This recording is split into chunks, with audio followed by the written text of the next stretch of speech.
Good evening friend, कैसे आप लोग? सब अच्छे होंगे। सभी को मेरी तरफ से राम राम, राधे राधे। जो आज का टॉपिक आपका करंट अफेयर के बारे में डिस्कस करेंगे, ठीक है। तो आपके आरआरबी पीओ, आरआरबी असिस्टेंट के लिए जो भी इंपॉर्टेंट है वो सारी बात करेंगे। तो प्लीज बढ़ा के मत देखना आप लोग, भले ही 1.5 पे 1.25 पे करके देखना। एक एक चीज बताऊंगा एग्जाम में क्या आता है, सरप्राइजिंग एलिमेंट क्या है, और इसके वाइप आउट करने के बाद कुछ और चीजें बताऊंगा, बैंकिंग अवेयरनेस एंड आपको गवर्नमेंट स्कीम जो सरप्राइजिंग रहेगा, आपको अलग से क्या क्या पढ़ना चाहिए। तो देखिए, सबसे पहली बात है current affairs for आरआरबीपीओ assistant 2024 40 question. सबसे पहली बात है कि आपको ये चीज जानना पड़ेगा और एक्सेप्ट करने पड़ेगा, ये चीज होता है एग्जाम में, ठीक है। 40 क्वेश्चन आते हैं आपके, ठीक है। इसमें से क्या होता है, दो पार्ट में आपको 8 to 10 क्वेश्चन, आप इतना मत लिखो, 5 to 6 क्वेश्चन आपको आउट ऑफ द बॉक्स आते हैं, ठीक है। आउट ऑफ द बॉक्स ये हो गया, ठीक है। उसके बाद रिमेनिंग जो 32 to 34 क्वेश्चन जो होते हैं वो आपको रेलिवेंट होते हैं, ठीक है। अब इस रेलिवेंट में भी आपको 20 to 25 क्वेश्चंस जो बन सकता है, ये बनता है। और जो 8 to 9 क्वेश्चन है ना, ये आपके लिए डिफिकल्ट हो जाता है। ये बहुत पीछे वाले पूछ लेते हैं, इसलिए वो डिफिकल्ट हो जाता है। या ऐसे क्वेश्चन पूछ लेते हैं, मान लो कि किसी, अभी जैसे इजराइल और ईरान के बीच क्लैश चल रहा है, ठीक है, वहां से कुछ ऐसा क्वेश्चन पूछ ले तो वो चीज डिफिकल्ट बन जाता है। तो आप ना इस पे फोकस करो, 20 से 25 नंबर लाने का। आरआरबी पीओ का पता है कि पिछली ईयर भी वही 1 नंबर 2 नंबर कटअप था, वहां पे भी लोग अच्छे परफॉर्मेंस नहीं कर पाए, 10-12 नंबर लाए। अगर मेरा मानना है कि मैं बोलूं 18 से अगर 25 के बीच में नंबर लाते हैं तो आप ना one of the best students माने जाएंगे करंट अफेयर्स के मामले में, ठीक है। और आप ला सकते हैं, बट आप मेरे कुछ बातों को मानना पड़ेगा, उसको एक्सेप्ट करना पड़ेगा। हाँ, एक चीज मैं क्लियर कर देता हूँ, कुछ लोग आएंगे कमेंट में बोलेंगे कि तुम ही तो है आईबीपीएस गाइड में, आईबीपीएस में तुम रेबल है, तुम ही क्वेश्चन सेट कर रहा है। तो भाई आप मानो या ना मानो, कुछ भी करो, बट मैं जो चीज बताता हूँ वो भी आते हैं, ठीक है। और ये एक्सेप्ट करना पड़ेगा। आप टेलीग्राम ग्रुप पे ज्वाइन हो जाओ, देख लेना, बिलीव हो जाएगा आपको, ठीक है। उसके बाद देखिए, अब मैंने दो पार्ट में बांटा, एक तो एग्जाम में आने वाला चीज, एक सरप्राइजिंग एलिमेंट, ओके। अब देखिए एग्जाम में भर भर के क्या आता है, रिपोर्ट एंड इंडेक्स आता है, ठीक है। ये डिटेल में पढ़ना पड़ेगा। अपॉइंटमेंट्स, ये अपॉइंटमेंट्स हो सकता है कि गवर्नमेंट का अपॉइंट हो, इंटरनेशनल अपॉइंटमेंट हो, या किसी स्टेट या आपके चीफ मिनिस्टर हो, या आप कह सकते हैं कि दूसरे स्टेट के राष्ट्रपति, प्रेसिडेंट या पीएम हो सकते हैं। उसके बाद सबसे ज्यादा बैंकिंग एंड फाइनेंशियल इकोनॉमी, ये बैंकिंग में पूछा जाता है, बट आपको पता ही नहीं चलता है कि ये न्यूज किस तरह से पूछा जाता है, ठीक है। इस पे आपको स्टेटमेंट वगैरह नहीं, स्टेटमेंट बेस्ड क्वेश्चन नहीं बनेगा, ठीक है, याद रखिएगा। उसके बाद भर भर के आपके नेशनल न्यूज पूछे जाते हैं, ओके। ऐप पूछा जाता है, पोर्टल पूछा जाता है, कैंपेन पूछा जाता है। इस पे आपसे स्टेटमेंट बन सकता है, क्योंकि मैंने आपको बहुत सारी, आज भी जो आपको देखो, मैं डेली देखो आपको 4-5 फोटो डालता हूँ, डेली 10 बजे तक मिल जाता है आपको। उसमें आप देखते होंगे ऐप, पोर्टल, कैंपेन पर मैं एम्फेसाइज करता हूँ, क्योंकि यहाँ से क्वेश्चन बनते हैं। उसके बाद इंटरनेशनल न्यूज हो गया, जो हॉट टॉपिक इंटरनेशनल न्यूज में, मतलब जैसे मैं बोलता हूँ कि अभी टॉपिक क्या है, बांग्लादेश का है, अब बांग्लादेश के बारे में पूछा जाएगा आपसे, ठीक है। और उसके बाद साइंस एंड टेक्नोलॉजी, जिसमें आप बोलते हो, मैं बोलता हूँ जिसमें आईआईटी का न्यूज हो गया, ये सारी चीज कवर होते हैं, ठीक है। उसके बाद डिफेंस न्यूज, इसरो, नासा, ये सब इंपॉर्टेंट है। मेमोरेंडम ऑफ अंडरस्टैंडिंग, इस पे भी क्वेश्चन पूछा जाता है कि इंडिया और नामीबिया के बीच में क्या एग्रीमेंट हुआ है, इंडिया और ऑस्ट्रेलिया के बीच में क्या हुआ है, इंडिया और जापान के बीच क्या एग्रीमेंट हुआ है, या सिर्फ क्या पूछ लेगा कि बायलैटरल हाइड्रोजन के लिए हुआ था, किस दो देशों के बीच हुआ है, कितना पैसा का लेन देन हुआ है, ये चीज। अब इंटरनेशनल न्यूज में तो आपको वर्ल्ड बैंक वगैरह, आईएमएफ वगैरह, ये सभी न्यूज हो गया, ठीक है। उसके बाद सबसे ज्यादा आजकल देखा गया है मर्जर पूछा जाता है, ठीक है। ये पहले आपको ना एग्जाम में पूछा जाता था स्केल 2 वगैरह में, ठीक है। अब ये क्या किया ना, आरआरबी पीओ वगैरह में पूछा जाने लगा है मर्जर, कि मतलब इसके बीच बैंक ने इसको मर्ज कर लिया, टाटा कंपनी ने इसको मर्ज कर लिया, इतना में खरीद लिया। तो आपको ये चीज परसेंटेज भी यहाँ पे ध्यान देना पड़ेगा, ठीक है। अब आइए सरप्राइजिंग एलिमेंट, और देखिए ये चीज आपको हर एक मंथ पढ़ना पड़ेगा, अप टू द 6 मंथ, ठीक है। 6 मंथ आपको कवर करना पड़ेगा, ठीक है। और डिफरेंस बताऊंगा उसमें, ये आपको 6 मंथ पढ़ना पड़ेगा, तभी क्वेश्चंस बनेंगे। उसके बाद आइए सरप्राइजिंग एलिमेंट, जिसमें आते हैं स्पोर्ट्स आते हैं, ऑब्ituaries आते हैं, इंपोर्टेंट डेज एंड थीम आते हैं, बुक एंड ऑथर है, इंपोर्टेंट पर्सनैलिटी है। अब आपको ये चीज किस किस मंथ को कवर करना चाहिए। 29 सितंबर को आपको आरआरबी पीओ मेंस है, ठीक है, ध्यान दीजिएगा 29 सितंबर 2024 को मेंस है। तो आप क्या करो, 20 सितंबर से पीछे चलो और अगस्त आ जाओ, जुलाई आ जाओ और जून आ जाओ। ये 3 मंथ ये कवर करना है आपको, ठीक है, ये 3 मंथ जून जुलाई अगस्त सितंबर इसको पढ़ना है, ठीक है। अगर आप यहाँ पे जून भी हम कहेंगे अवॉइड कर दो तो कोई इशू नहीं है। जुलाई अगस्त सितंबर ये न्यूज यहां से पूछा जाएगा। तो आपको जब भी आप करंट अफेयर उठाएं तो आप इस टाइप की न्यूज को जुलाई अगस्त सितंबर वाले मंथ में कवर करें। अगर ये न्यूज आपको मई अप्रैल में आता है तो अवॉइड कर दे, पढ़ने की जरूरत नहीं थी। इससे क्या होगा, आपके टाइम बचेगा और आपको पढ़ने में भी मजा आएगा। और स्पेशल क्या करना चाहिए अब मैं बताता हूं, थोड़ा सा देख लो, ओवरव्यू ले लो थोड़ा देर के लिए, फिर मैं इसको वाइप आउट करूंगा। अलग से क्या क्या पढ़ना चाहिए जो आपको एग्जाम में नंबर देगा, जो बहुत लोग नहीं करते हैं, मैं बताता हूं क्या। वहां से क्वेश्चंस बनेंगे इस बार भर भर के, ठीक है। तो मैं एक साइड से आपको ये वाला पार्ट रिमूव करता हूं, ठीक है। और प्लीज आपको वीडियो पसंद आए तो लाइक एंड सब्सक्राइब कीजिए और कमेंट भी अच्छा किया कीजिए और अपने फ्रेंड के साथ शेयर कीजिए यार। हम भी चाहते हैं कि हम भी फेमस बने थोड़ा बहुत। अब देखो क्या क्या पढ़ना चाहिए अलग से, अदर थिंग्स क्या करना चाहिए आपको, दूसरों से अलग कैसे बनाएगा आपको। एक तो सबसे पहले मैं बोलता हूं बजट करके जाना भाई। बजट में स्टैटिक पार्ट करना, उसके बाद आप करेंट टॉपिक करना, इसका करंट वाला जो बजट आया है, इंट्रीम प्लस रिसेंट वाला बजट दोनों करियो भाई, नहीं तो फंस जाओगे। क्योंकि इंट्रीम वाले में आपको सारे स्कीम का बजट दिया हुआ था, कहां कहां पे पैसा खर्चा होगा, बट आप रिसेंट में देखोगे तो उसमें बहुत कम चर्चा, बट उसमें स्टैटिक फैक्ट्स बहुत हुई है, बहुत सारी बात हुई है। तो यहां से आपको स्टेटमेंट बेस्ड क्वेश्चन बन सकता है।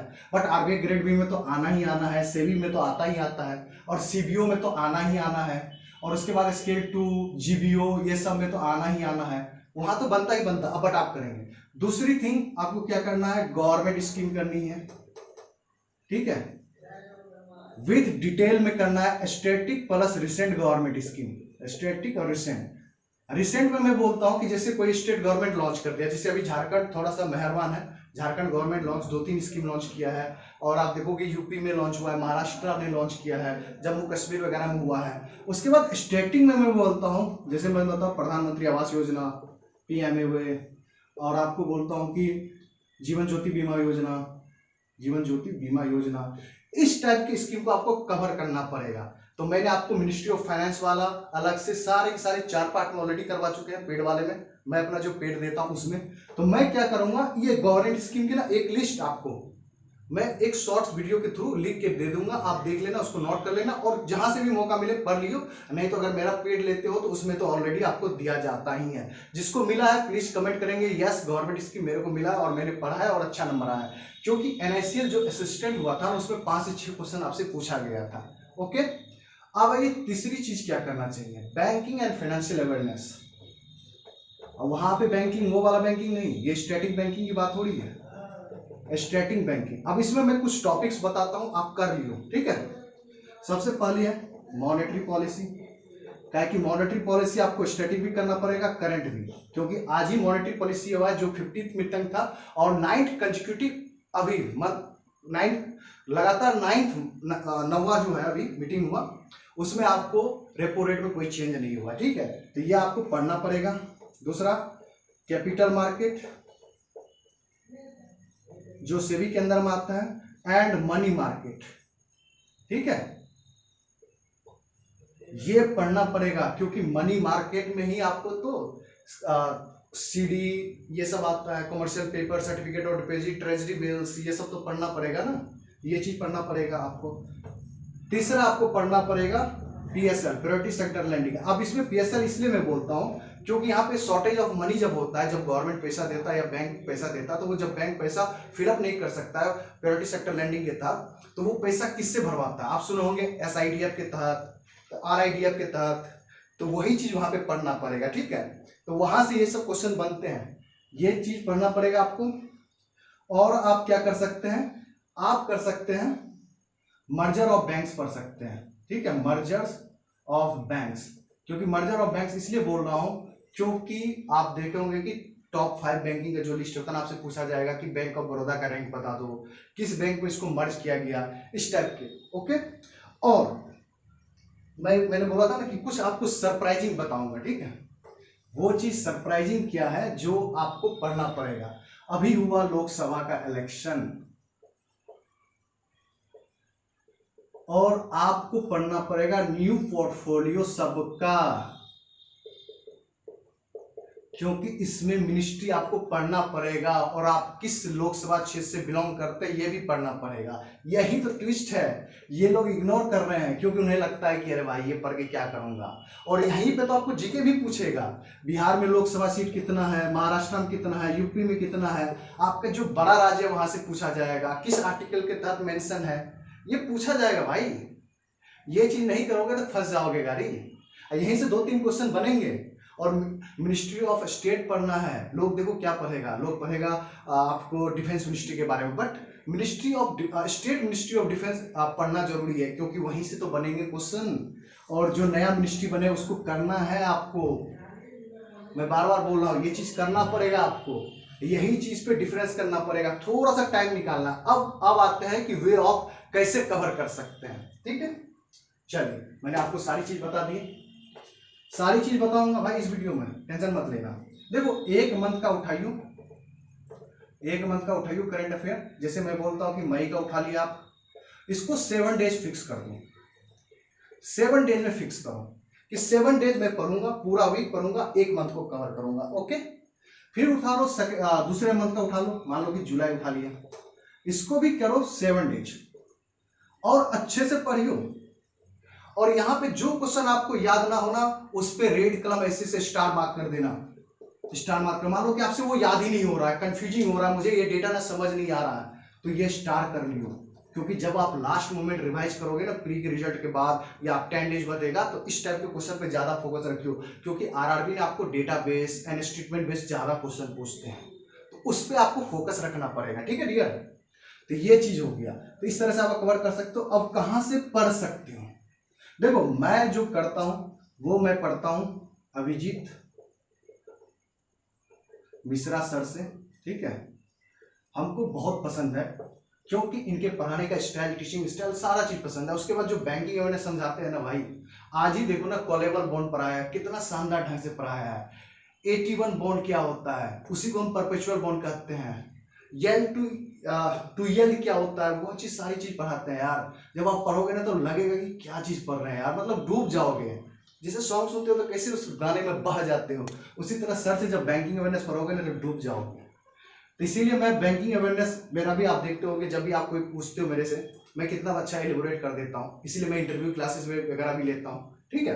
तो ये चीज हो गया, तो आपको इससे करना है। और उसके बाद इनके फ्री ऑफ कॉस्ट है भाई, कोई पेड क्लासेस नहीं है। मॉर्निंग 8 बजे क्लासेस होते हैं अनअकैडमी पे, आप देख सकते हैं, या इनके टेलीग्राम पे ज्वाइन होकर आप वहां से, मैगजीन भी आती है मंथली, आप वहां से कवर कर सकते हैं। और ये नहीं तो यहाँ से आप क्या कीजिए, मैगजीन उठा लीजिए, या आप क्या कर सकते हैं, डेली वाइज इनका पीडीएफ आता है, वीकली वाला भी आता है, जमा करके आप मंथली कवर कर सकते हैं। और उसके बाद अगर लगता है कि आप कहीं से नहीं कर सकते हैं, अगर आप मेरे हैंड रिटेन नोट्स पे बिलीव करते हैं जो मैं पेड चार्ज करता हूँ, तो आप मेरे पास आ सकते हैं। मेरा बताता हूँ, मार्च टू अगस्त ये पड़ेगा 200 का, और बहुत डिटेल में रहता है भाई, जिसको मैंने दिया है उससे पूछ लेना, ये चीज रहता है। कमेंट करके बता देना यार, आप लोग बता देना डियर, जिसको जिसको मैंने दिया है क्या वो डिटेल में रहता है। और जिसको समझ में आता है हैंड रिटेन नोट्स, मेरे मतलब राइटिंग समझ में आ जाती है, वो लेना। उसके बाद मैं बैंकिंग एंड फाइनेंशियल अवेयरनेस देता हूँ 150 का, कंप्यूटर अवेयरनेस भी देता हूँ 150 का, अगर जोड़ोगे तो ये 500 का आता है। अगर तीनों चाहिए तो मैं 350 में ये तीनों देता हूँ, और ऑफर चल रहा है, इससे कम में नहीं चलेगा। और वैसे पर मंथ मैं 100 चार्ज करता हूँ करेंट अफेयर का, ठीक है, अपने हैंड रिटेन नोट्स का। तो ये अगस्त तक का है। 350 में आपको banking financial awareness March to August, और ये कंप्यूटर, इसके साथ मैंने जो बताया गवर्नमेंट स्कीम, ये सारी चीज आपको मिलेगा। फिर जैसे ही आपका प्री का रिजल्ट आएगा उसके बाद इंपॉर्टेंट क्वेश्चन का तो खेला स्टार्ट होगा ही होगा, ठीक है। तो मैंने आपको सारी चीज कर दी, बस एक चीज नहीं बताया कि टेलीग्राम पे कैसे आना है, ठीक है। सिंपल सा सर्च करेंगे, जरा सा रुक जाइए, मैं बता देता हूं। सिंपल सा सर्च करेंगे @THERB Warrior 09, ये सर्च करेंगे टेलीग्राम ग्रुप मिल जाएगा, आप ऐड हो जाइए। यहाँ पे मेरा नंबर होता है लास्ट में 6233 लास्ट में है, ये मेरा नंबर है। आप यहाँ से डायरेक्ट मेरे से कॉन्टैक्ट कर सकते हैं, बात कर सकते हैं एनी टाइम, रात हो दिन हो कभी भी बात कर सकते हैं। I am available for you, ठीक है। बात करूंगा जो भी डाउट हो या पेड हो कुछ भी रिगार्डिंग, ऐसा नहीं कि सिर्फ पेड के लिए बात करूंगा, डाउट भी है प्रिपरेशन का, कुछ भी हो आप पूछ सकते हो, अवेलेबल फॉर यू, ठीक है। मिलते हैं नेक्स्ट वीडियो में, थैंक यू। और प्लीज यार वीडियो को लाइक एंड सब्सक्राइब जरूर करें यार, सपोर्ट करें, जहां हो शेयर करें, ठीक है। आप ही लोग तो मेरा कह सकते हो कि बॉन्ड हो एक तरह से। मिलते हैं नेक्स्ट वीडियो में, थैंक यू वेरी मच, जय हिंद जय भारत।